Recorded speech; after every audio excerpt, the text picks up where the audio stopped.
unicorns!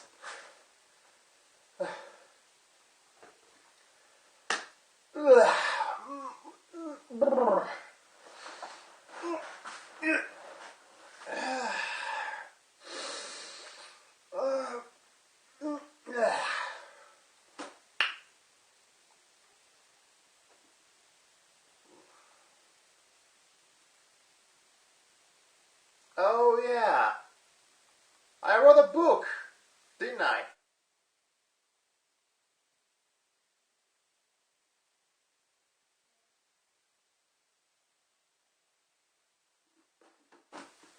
I wrote a book. Why? Well,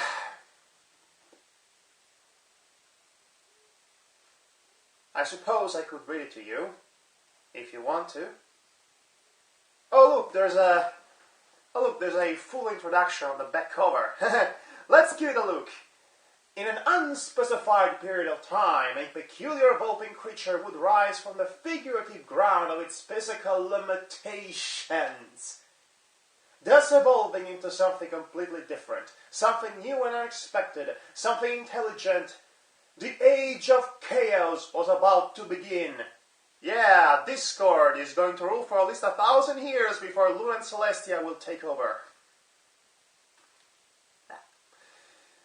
An epic tale of baffling proportions based upon the popular video game universe of Sonic the Hedgehog. I wrote a book, and it's a Sonic fanfic. My shame knows no limit. Oh, look, there's more. There is some kind of a list. 10 things not to do during wartime. Yes, because I'm such an expert of things not to do during wartime. I've been in many wars before, haven't I? Number 1. Try to intimidate your enemy with a cold stare in order to look cool. Number 2. Breath on someone's face after eating your 800th chili dog.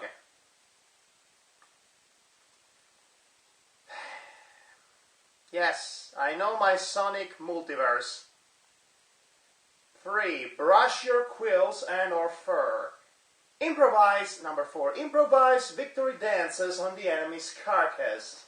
I am so clever. 5. Make puns or other inappropriate jokes. 6. Be obnoxious and cocky to your peers. 7. Play theme songs. I'm so meta. 8. Battle cries. 9. Freak out. 10. Pretend to consider the infinite possibilities of life under rational boundaries. What? Thanks for your cooperation and please don't die. Signed, Mobius War Committee. Well, I'm a regular Monty Python now, ain't I? Oh yeah, Mobius. Incidentally, I never read any of the Sonic comics, and I am barely knowledgeable of the actual cartoon. So yes, I am totally going to get all things wrong. So, yes, this is my novel, Tales, because I couldn't think of anything more meaningful to say for the title. Oh, there is a cover of some kind of a appendage, animal hands trying to grab a magical fruit of some sort, which is supposed to be a homage to the centerpiece of the Sistine of the Sistine Chapel. So basically, it's meant to be a representation of the Genesis, with God extending his arms to man, and it's all very pretentious, basically. Yes, this is really, really pretentious. Just so you know. So let's read the first chapter. Why not? Oh, incidentally, the first part of this book is titled Tales, exactly like the title of the novel, which is not confusing at all. Chapter 1, An unspecified number of millennia ago. That's not the title of the chapter, that's just the time frame. An unspecified number of millennia ago. Relative to what? I have no idea. Just pick a number or whatever. It was a sunny day in the zone who, in a distant future, would be known as Emerald Hill. Local animals were scavenging for food. One creature in particular was struggling in the attempt to grab a very rare and juicy fruit, which, apparently, was out of its reach. This peculiar animal was a member of the canine species, a vulpine, a fox, to be more accurate. The canine species. Right. In this part of the land, foxes were the dominant species. The top of the food chain. Really? Foxes? The top of the food chain? The dominant species? Really? Was every other animal chicken-shaped? Or something? What was I thinking? Things, however, weren't easy for them. A recent storm, a very unspecified storm, by the way, happened to destroy most of the forest in which they used to live. Ah yes, it's the storm of plot contrivances. Classic narrative device.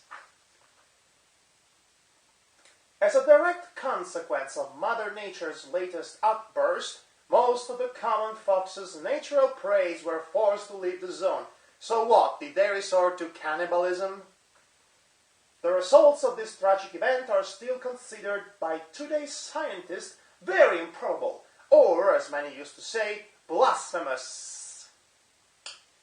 The vulpine, a carnivorous animal species by nature's choice, yes, I do a lot of nature philosophical debacling in this story, just go with it.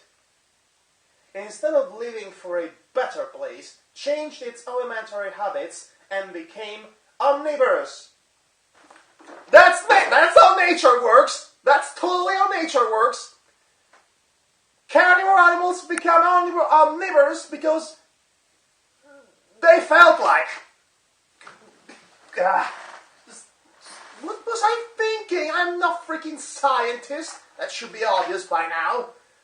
Anyway, that was just the first paragraph, by the way, of the first page. That was the very first step for a whole new race to arise. And another giant step was about to take place in this very sunny day. The fruit this particular canine wanted to eat so badly was definitely out of range for a common fox to pick. This animal, however, was not your common small-sized quadruped fox.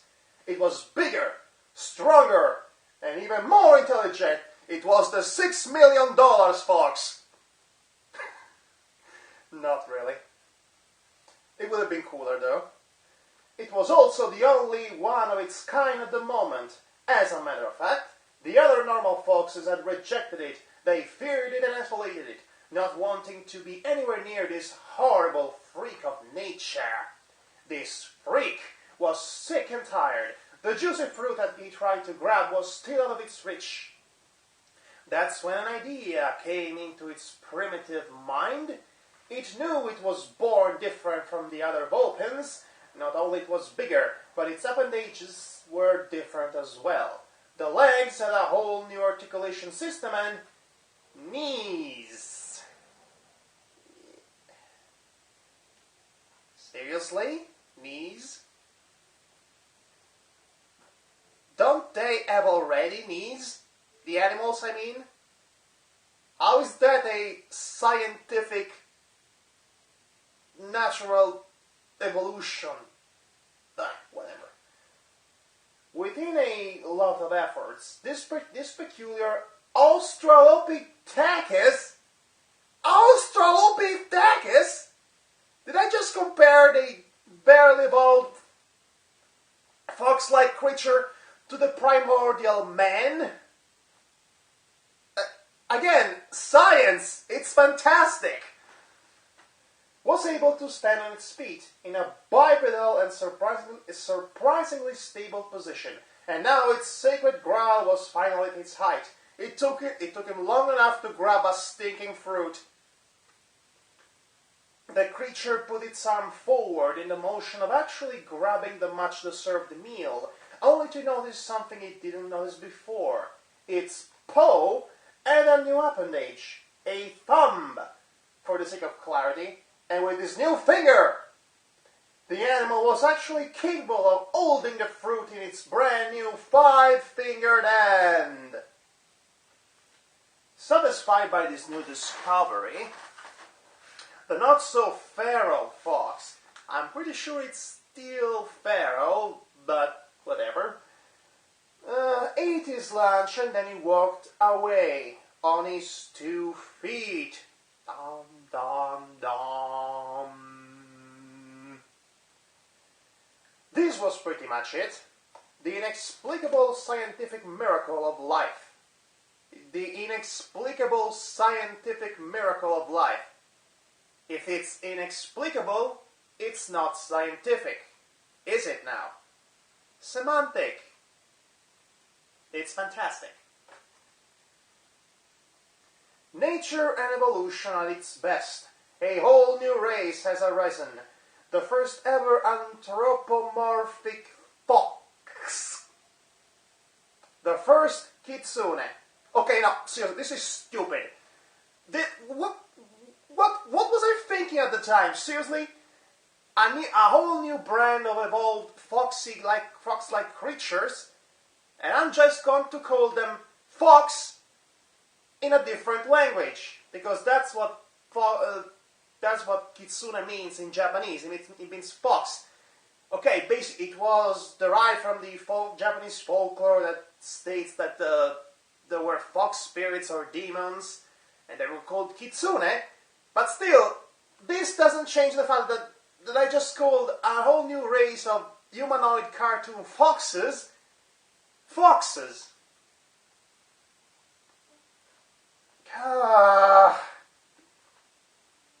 And this was just the beginning. Oh dear Lord, run! Run for your life! Run away! Or stay here and let me continue.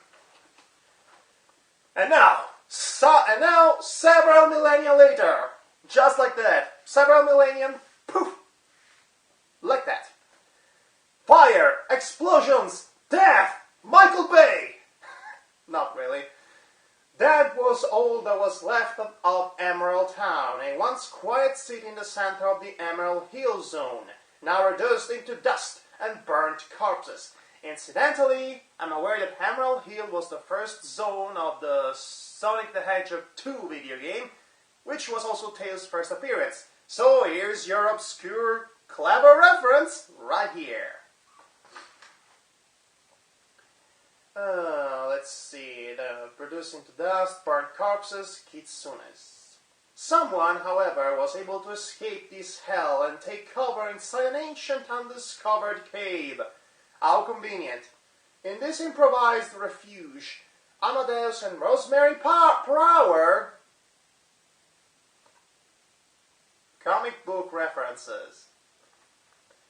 A young married kitsune couple stood in silence and fear, hoping not to be found, hoping to survive that fatal day, above all, hoping that their precious cargo would live through all this. Rosemary Prower was, indeed, very pregnant. Not just pregnant, very pregnant. Very, very pregnant. And close to giving birth to her and her husband's child. Her belly was like a ticking time bomb. Luckily, before leaving their home, Amadeus brought all the necessary equipment needed for the fortunate/unfortunate event. What kind of equipment do you need to give birth? I don't know. I wrote this thing. I have no idea. I am no doctor. Again, science, thing, miracle, birth, whatever.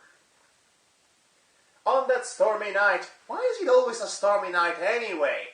Why does it always have to be some sort of uber-symbolic, dark and ominous night where the bigger, more important things happen, tragic, and what... Such a cliche. A night that seemed to be filled with hopelessness and misery, there you go. A cry could be heard, a childish cry, a baby's cry. Once again, life and will to survive have prevailed despite the condition in which they would have to prove themselves. And now for some exposition. This world was not a safe place anymore. Through the curse of ages, humans and anthropomorphic animals, better known as Mobians or Anthros, have managed to live side by side. But of course, things weren't as easy as they looked. They never are they? They never, I wrote so, in fact. They never are. Humans and Mobians have fought many battles for supremacy. For the desire of being the dominant race. That is, until a truce was somehow reached, and the world was equally divided between the two species. They must have really good diplomats to pull that off.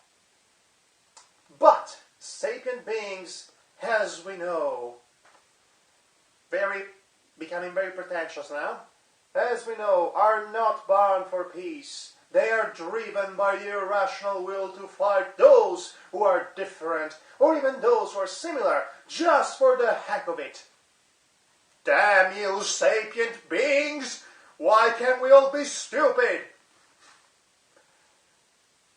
Mobians were not different, as they inherited from humans a certain quality, quotation marks, quality, that has defined them as a species.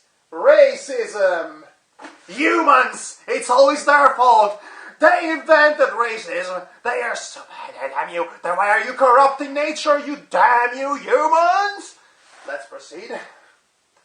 Mobian sub-races such as echidna and hedgehogs, because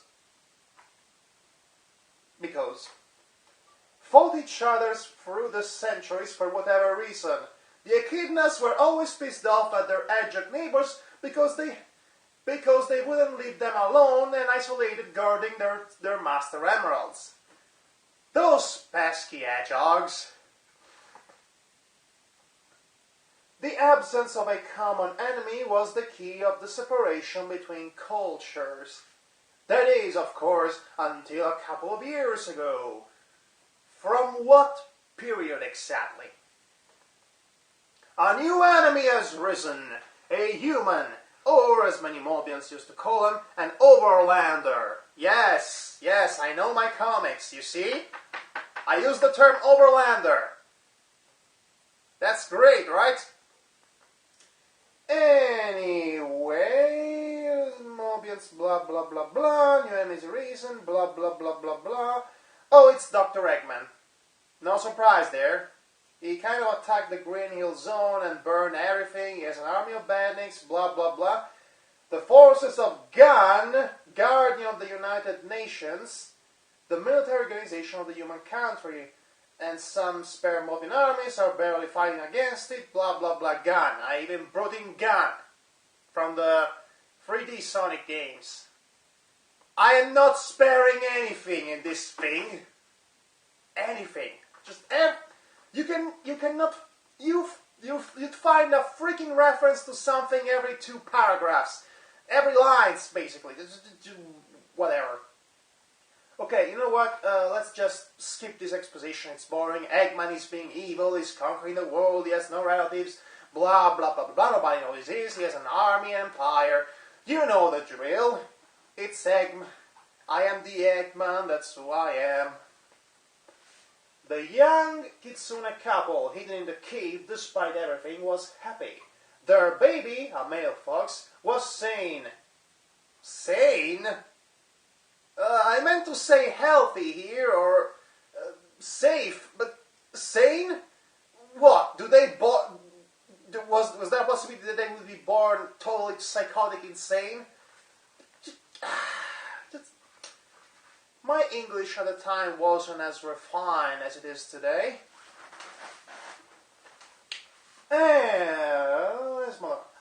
something was worrying the new parents, something about their child. His tale, to be precise, is other one. Dum, dum, dum. The newborn kid was the very first two-tailed kitsune in history. For such vain reason, his life was bound not to be easy. A cruel and inhospitable world was awaiting him for his loving parents swore that they would never abandon him, no matter the difficulties. Am I being too emphatic? Tell me if I am. A thunder exploded in the distance, scaring the kid in an unimaginable way. The instinctual reaction that followed his sudden fear was something that neither one of his parents was expecting. The little fox cub, alive for only a few minutes, rose in midair. His two tails were spinning like a helicopter, allowing him to actually fly. How does that work anyway?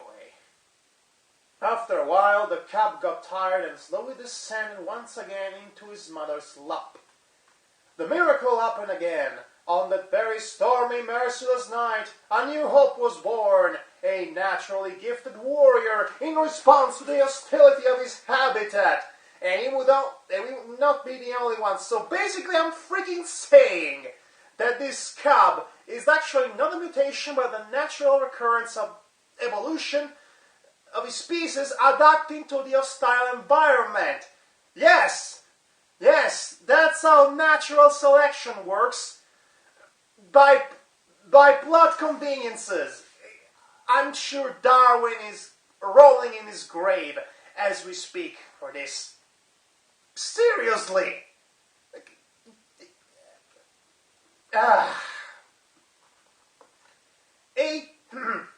8 years later. Fear was the key word for this young unfortunate girl who happened to be in the proverbial wrong place at the proverbial wrong time. Why is it always like this? Why can't be the wrong time at the right place or vice versa? Always this? Well, never get it. A new kind of robot, different from the old animal-based badniks. Yeah, because we already saw how those works. And by that I mean that we never saw those robots, and already we have new ones to confuse us. Was dangerously approaching her. Its red visor was scanning the little frightened kid, and its mechanical AI was deciding the right way to proceed. Its metallic humanoid body stood like a cold-hearted predator, ready to jump on its victim. All of a sudden, the anthropomorphic bot spoke. Subject, Mobian Rabbit, Priority 1, bring to Dr. Eggman, kill if resists. Well, doesn't that sound nostalgic to you? Despite her mother's warnings, the 6-year-old tan-colored bunny ended up wandering the ancient forest, far away the relative security of the big city. What big city? Where are we? Tears formed in her big brown something, while her gloved hands automatically clenched themselves over her orangish kindergarten uniform. She screamed, all right? She screamed the rabbit. Duh. Her long bunny ears were steel like iron bars. So they're like Oswald the Lucky Rabbit's ears, I think, maybe. She found herself unable to either move or cry. Such was the level of her untainted fear. Untainted fear. Where do I come up with such contrived wording? She had heard the rumors, whispers of horrible experiments and tortures that the mad doctor himself did to his victims. Whispers of innocent creatures transformed into the badnik's main source of energy after countless hours of sadistic experiments, and she didn't want to be one of them. Well, no duh. Then again, there wasn't anything she could do by herself against this metallic monster. 3, 2, 1. As if on cue, something happened to the robot, or for better choice of words, someone happened Before the announced metal soldier could do anything, its head was severed from the rest of the body by a sudden aerial roundhouse kick that came out of nowhere. What is this, flying Chuck Norris? On land, that is, the lifeless parody of a human corpse fell into the grass and the SWAT boat, such was the name of the mindless android, Sonic Satan, yay! Was no more. The young rabbit girl looked up to face her savior. Guess who this is? She was mouth agape and almost speechless when she found out that her hero was a kid just like her, maybe a couple of years older. The only difference being that he was one of a different race, a fox. But the fact that really shocked her was that he had two tails instead of a regular one. Two large and fluffy looking tails of royal canine quality. Royal canine quality? Really? Fox tails, royal canine quality? I don't even know what to say to this. What does that mean? Royal canine quality. Laugh with me, I guess. He was a couple of inches taller than her, which for human standards made him as tall as a hobbit. Okay, seriously, why would anyone in this universe know what a hobbit is? This makes no sense.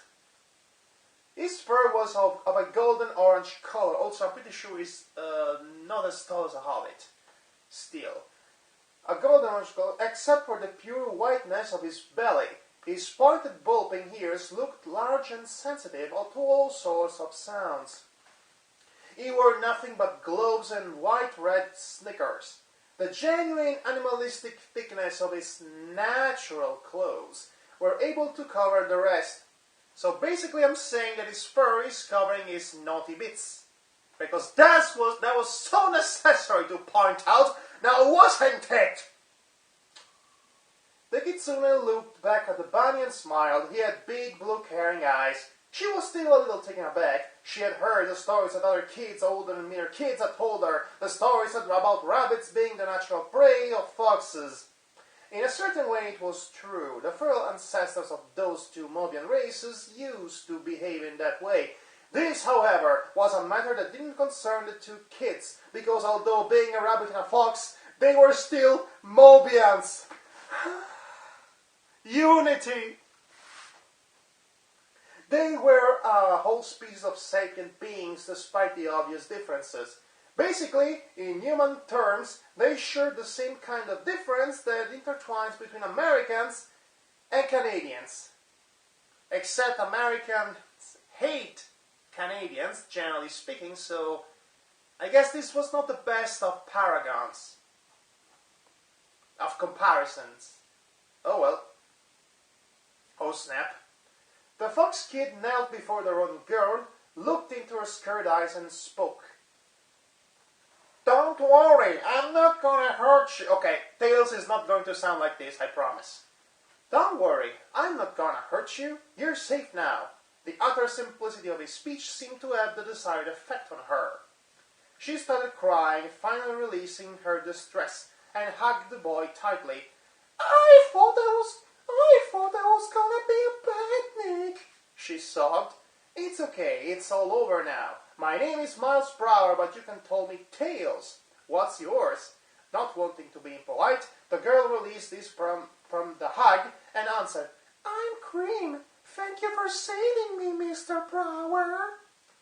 Mr. Brower? Gee, I get that I seem mature for my age, but that makes me feel old. Just call me Tails, will you? Okay, what 8-year-old kid realistically speaks like this? Whatever. Okay, Mr. Tails. Sigh, well, that's an improvement. What were you doing out in the forest all alone? Don't you know it's extremely dangerous? Apparently not. Well, I was trying to catch my pet, Cheese, and I found myself out in the forest. Where are you from? Station Square? Station Square? Seriously, Station Square? Why did I include Station Square over cities? I know the place. I will accompany you to it, okay? Okay, thanks again, Tails. The young courageous kid took the rabbit in his arms, spun his namesakes and rose in air. Cream was utterly stunned for the discovery of such improbable event. You can fly? Yes, he can. Yep, it's a birth gift. It's a birth gift. I never had to train to learn how to fly. I was already a master of flying. Gee, because that's how it works. It really comes in handy sometimes, especially when you had to deal with mean robots. Hold on now, this will be quite a ride. When he gained enough height, he started to fly relatively fast in the direction of the city. Cream was enjoying the tour. So basically I turned Tails into some sort of badass action fighter guy, on top of being a brilliant scientist, engineer, and mechanic. He's a Mary Sue. Station Square was the biggest city in the country and... Wait, what country? Idealistically speaking, the great melting pot of this planet. Humans and Mobians of every race used to live side by side in this huge metropolitan community. Having to deal with a common enemy reinforced the relationship, and the city grew strong. Of course, there were still problems. There will always be problems. It's just the way things are. However, this doesn't concern our story. Wait, no, that was interesting. I mean, it could be something like, I don't know, Legend of Korra level social issues, but no, instead no, nothing all. Why not? The Volping escorted the rabbit to her home. He also managed to find her little pet in the way. And after the thankful tears of joy from her mother and politely refusing a dinner invitation, is Cream's mother coming on to the kid? Ugh. I heard about cougar, but never rabbit cougars. The Kitsuna left the city and headed to his operational base. Miles per hour, better known as Tails, in his mere 8 solar cycles of life, I couldn't just say years now, could I? And become a really important person. For his first 4 years, he was just a kid who's been teased and beaten by others because of his physical difference. Things changed when he saved the entire family of Mobian squirrels from a small army of badniks all by himself. He went from being beaten up by school bullies to defeat an army of small robots. Logic.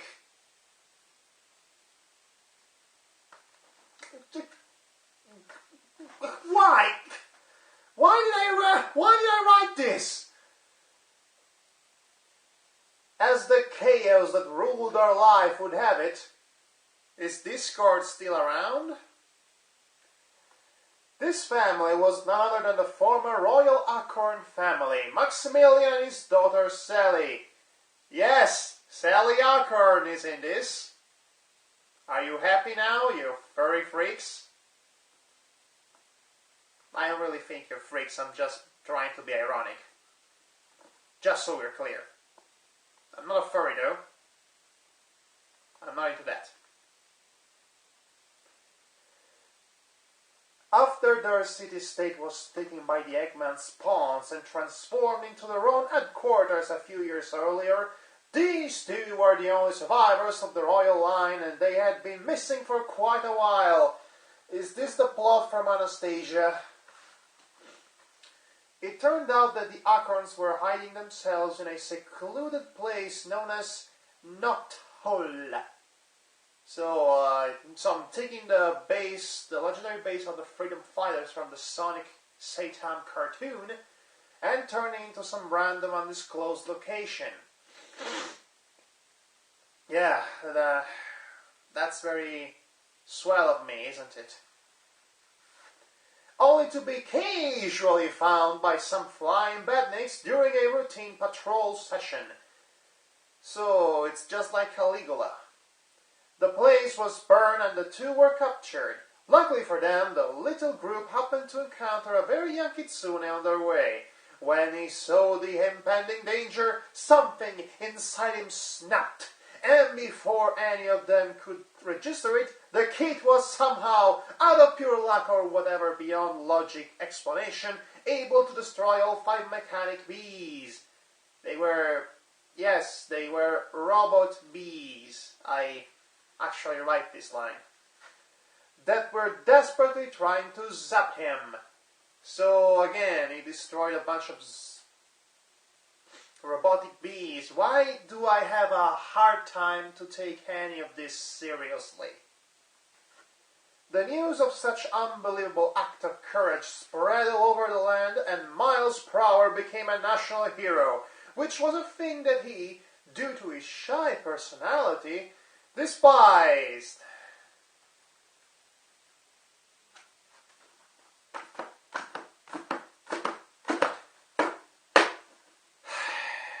I don't know. He seems too perfect now does he? After a while, Miles discovered he had a peculiar ability with machinery and a superior intellect. We've already established he's a Mary Sue, so I won't comment further on that. Some said that his IQ was even superior to that of Dr. Eggman himself.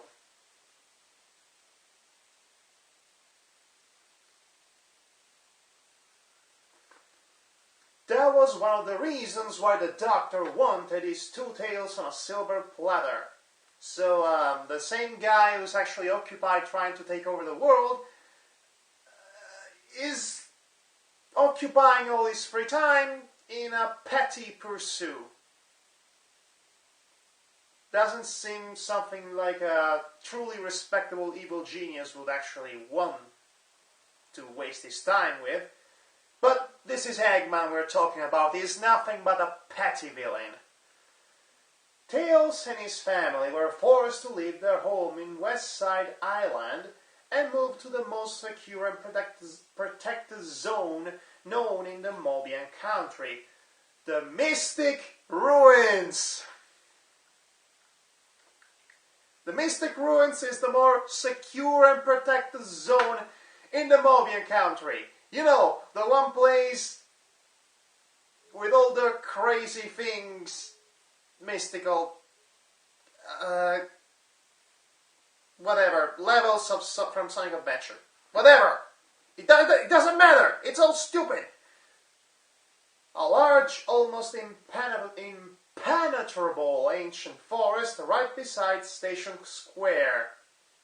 So there is a impenetrable ancient forest right beside the most important, complex, multi-layered urban center in the country. I pretty much structured this entire novel in the same vein as the games, with having levels of lava besides levels of snow, which doesn't make any sense in a logical context.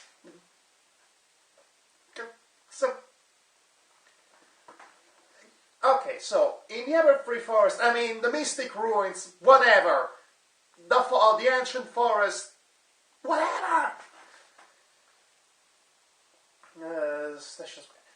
Tails' family lived peacefully in their sweet little home just outside the almighty shadows of the giant sequoias. So wait, the protagonist's parents are still alive. I wonder. This doesn't bode well. The zone also happened to be one of the hidden operational stables of a private and famous militia created by Sally Acorn right after their rescue. The Freedom Fighters! And at this point I flip my imaginary table. Sally personally wanted Tails to be a member of the group due to his intelligence and skills. Despite the obvious reluctance of his family, they didn't really want their child to be hurt or worse, just like any caring parents. Well, seems legit actually. The boy accepted the offer and joined the Double F. So let me get this straight. You have full-fledged armies, gun military, and also some of the actual mobile militia fending off the robots from the Eggman Empire, and yet you're still going to form a militia made out of children. There is something horribly wrong in Mobius. Horribly, atrociously wrong. The Freedom Fighters militia became, in a short time, a large group that was able to spread all over the Mobian country, or Mobius for shorts. It even successfully cooperated with Gun to achieve important victories over the Eggman Empire and freeing some cities from its grip. Seriously? They're children! I don't care if they are superpowered children. They're a bunch of kids! This militia does not have a point existing in the first place. It doesn't need to. They're not the only thing being an obstacle towards the advance of the Eggman Empire or Robotnik like in the cartoon. There are armies! Actual armies made out of adult veteran soldiers that... Let's just finish this. That, of course, didn't please the fat scientist, who decided to lay low for a while. Wow, foiled by children. That is really pathetic. In the meantime, Tails, as young as he was, became a fully trained fighter, a mechanical genius, and an excellent pilot. His most prized creation was an airplane known as the X-Tornado. There you go. A combat design jet capable of achieving impressive speed and other peculiar stuff. My God, I just realized how terrible this first chapter is. Really, truly terrible. As of now, Tails was running back to his base before heading home. By running, I mean he was using his namesakes to propel himself and moving forward at an impressive speed.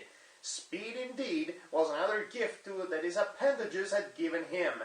He was, by no means, the fastest thing on 2 feet. Or should I say Tails, in Mobius. Or at least he thought it was. But that's for another story. Epic foreshadowing! Somewhere in the southwest side of the Mystic Ruins, she was running with all her might, running faster than any normal Mobian could possibly hope to run. She wasn't, however, a normal Mobian.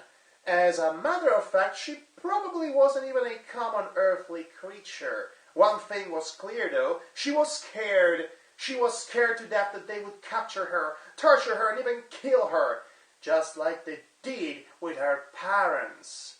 Similar to a certain Vulpine, she was the only one of her kind, and she needed help.